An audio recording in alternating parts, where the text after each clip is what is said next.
Seumur-umur, baru kali ini gue denger seorang ibu nyabulin anak kandungnya sendiri.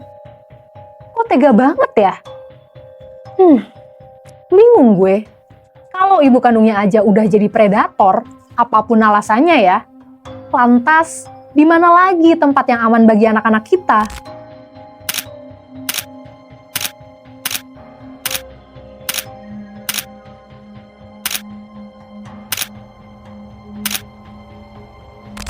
Bersama gue, Fitria Farisa, jurnalis Kompas.com. Jadi, gini ceritanya.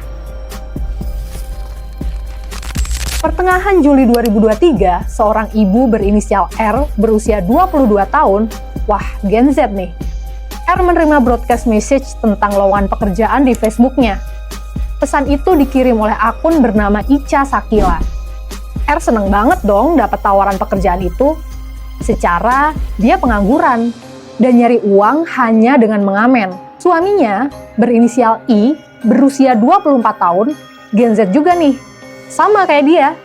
Kerjaannya sehari-hari ngamen juga. Nah, Pak Sutri ini sudah punya buah hati yang harus dihidupi. Jadi, di otak mereka isinya cuma cuan, cuan, dan cuan. Si R nanyalah ke si Ica Sakila ini, pekerjaan apa yang mau ditawarin ke dia. Si Ica nggak jawab. Dia malah bilang, R harus ngirim foto tanpa busana sebagai syarat untuk mendapatkan pekerjaan. Karena ada gila-gilanya si R ini, dia kirimlah foto tanpa busana ke Ica. Ya karena emang nggak ada si R ini. Dia kira setelah ngirim kayak begitu, bisa langsung dapat pekerjaan apa? Ya enggak lah, aduh. Bener aja kan? 2 hari setelahnya, Ica nggak kunjung ngasih pekerjaan. Dia malah minta R untuk bikin video begituan dengan sang suami. Kalau kalian jadi R, mending diudahin aja nggak sih chattingannya sama si Ica Sakila ini? Sayangnya, udah terlambat. Si Ica udah punya kuncian, yakni foto R tanpa busana. Jadi, kalau R nggak mau menuruti perintah Ica, foto tanpa busana itu bakal disebarin. Sekarang, R yang pusing. Foto tanpa busananya sudah dipegang Ica. Mau nggak mau, dia harus menuruti perintah Ica bikin video begituan dengan suami. Tapi, pada hari itu, suaminya nggak ada di rumah. Si Ica nggak mau tahu. Dia bilang, kalau nggak ada suami, ya begituan sama anaknya aja. Sampai di titik ini, si Ica juga memberikan penawaran menarik buat R. Ica janji akan memberikan R uang 15 juta rupiah jika R bersedia merekam saat bersetubuh dengan anak kandungnya sendiri yang masih berusia 4 tahun. Sakit jiwa nggak sih? Kalau nggak dituruti, ya kayak tadi, Ica janji akan menyebarkan foto R tanpa busana. R nggak punya pilihan lain. Situasi ini membuat dia melakukan hal di luar nalar.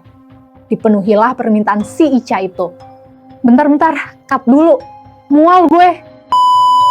Intinya, setelah video gila itu dibikin, durasinya 7 menit 10 detik, R langsung mengirimkannya ke Ica Sakila. Setelah itu, seperti yang sudah kita semua bisa prediksi, pekerjaan yang dijanjikan enggak kunjung tiba. Uang 15 juta rupiah, apalagi? Ica Sakila menghilang bak ditelan bumi, menyisakan R dengan segala penyesalannya.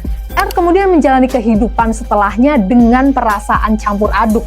Berhari-hari dia nggak mau makan hingga sakit dan hanya menangis. Berat badannya juga turun drastis. Tapi nasi sudah jadi bubur. Dia harus mempertanggungjawabkan perbuatannya, bukan? Awalnya R merahasiakan peristiwa ini dari suami dan keluarga besarnya. Tapi, sepandai-pandainya dia menyembunyikan aib itu, akhirnya terbongkar juga. Suami dan keluarga besarnya akhirnya mengetahui peristiwa itu. Sang suami awalnya hendak melaporkan R ke polisi. Tetapi, hal itu urung dilakukan karena merasa iba dan memilih merahasiakan peristiwa itu. Nyaris setahun kemudian, tepatnya akhir Mei 2024, video aib R mencabuli anaknya, entah bagaimana caranya, tersebar luas di media sosial. Khusus di media sosial X, video itu dikomentari ribuan akun, kebanyakan berisi hujatan. Warganet tidak habis pikir, Bagaimana seorang ibu kandung tega mencabuli buah hatinya sendiri, bahkan sampai merekamnya. Sebelumnya polisi juga menangkap seorang ibu di Tangerang Selatan, Banten yang tega melecehkan anaknya yang masih balita karena alasan ekonomi. Ironisnya, perbuatan tersebut juga direkam oleh pelaku. Tersangka mengaku melecehkan putranya atas suruhan dan skenario dari seseorang yang dikenalnya melalui media sosial dengan iming-iming uang 15 juta rupiah. Sempat kabur dari rumah Minggu 2 Juni 2024, R akhirnya menyerahkan diri ke Polres Tangerang Selatan. Polisi menetapkannya sebagai tersangka dan langsung membawanya ke Polda Metro Jaya untuk menjalani serangkaian pemeriksaan. R terancam pasal berlapis yakni tentang ITE, Undang-Undang Pornografi, dan tentang perlindungan anak dengan ancaman penjara selama 12 tahun. Beberapa hari setelah kasus R mencabuli anak kandungnya ini mencuat, publik kembali digegerkan oleh kasus serupa. Tapi kali ini dilakukan oleh seorang ibu di Bekasi berinisial AK. Usianya 26 tahun. Masih masuk Gen Z sih ini. Seorang perempuan berusia 26 tahun tega mencabuli anak kandungnya yang berusia 10 tahun. Sama dengan kasus ibu mencabuli anak kandung di Tangerang Selatan, ibu berinisial AK ini juga mengaku nekat melakukan aksi kejinya setelah diperintahkan oleh pemilik akun Facebook bernama Ica Syakila dengan iming-iming sejumlah uang. Pelaku akhirnya ditangkap pada hari Kamis lalu di kawasan Cilengsi, Bogor, Jawa Barat, tidak lama setelah video asusilanya beredar di media sosial. Ini sih udah nggak masuk akal namanya. AK ditangkap di rumah kontrakannya, Cilengsi, Kabupaten Bogor, Jawa Barat. Usai melakukan penangkapan terhadap tersangka pencabulan anak kandung di Cilengsi, Bogor, Jawa Barat, tim Opsnal Subdit Jatanras Polda Metro Jaya melakukan penggeledahan di lokasi pembuatan video cabul di Bekasi, Jawa Barat. Di lokasi, penyidik menyita pakaian ibu dan anak yang digunakan saat melakukan adegan cabul tersebut untuk dijadikan barang bukti. Saat ini, penyidik masih terus mendalami keterlibatan Ica Syakila dalam kasus pencabulan anak. Hasil pemeriksaan sementara, Ica juga merupakan korban dari orang yang tak dikenal yang masih dicari tahu identitasnya oleh penyidik. AK ngaku aksi bejatnya itu dilakukan pada Desember 2023.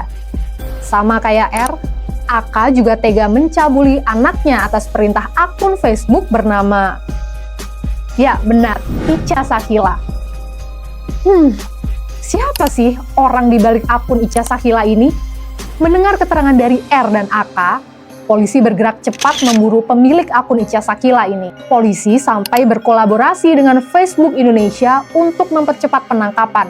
Pada 8 Juni 2024, polisi akhirnya menemukan seseorang yang diduga pemilik akun Ica Syakila. Tapi polisi belum mau mengungkap detail nih soal orang ini. Soalnya diduga si pemilik akun ini juga nggak tahu menahu soal perintah kedua ibu untuk mencabuli anak kandungnya. Dia ngaku akunnya dihack. Bahkan dia juga ngaku menjadi korban penipuan seperti yang dialami R dan AK pada tahun 2021. Nah loh, terus siapa dong aktor intelektualisnya? Pemilik akun Ica Syakila ini bilang, pelaku yang menyuruhnya membuat video asusila berinisial M. Modusnya juga persis sama, kayak yang dialami R dan AK. Tapi bedanya, si Ica Syakila ini nggak mau nurut ketika disuruh membuat video begituan dengan suaminya. Meski akhirnya foto tanpa busananya sempat tersebar di kalangan teman-temannya. Setelah itu, Ica sama sekali tidak menyentuh akun Facebooknya. Ia justru baru tahu bahwa akunnya diduga dihack oleh pihak nggak bertanggung jawab untuk menipu dan menjebak ibu lainnya seperti R dan AK. Nah, sekarang PR-nya ada di polisi nih untuk membuktikan siapa yang menjadi aktor intelektualis dalam kasus ini. Komisi Perlindungan Anak Indonesia mendorong pemerintah harus bisa menjamin kesejahteraan masyarakatnya agar kasus tindak pidana yang terjadi karena permasalahan ekonomi tak lagi terulang. Menurut mereka, kasus yang menjerat R dan AK ini diduga hanya sebagian kecil dari banyak kasus yang belum terungkap ke publik.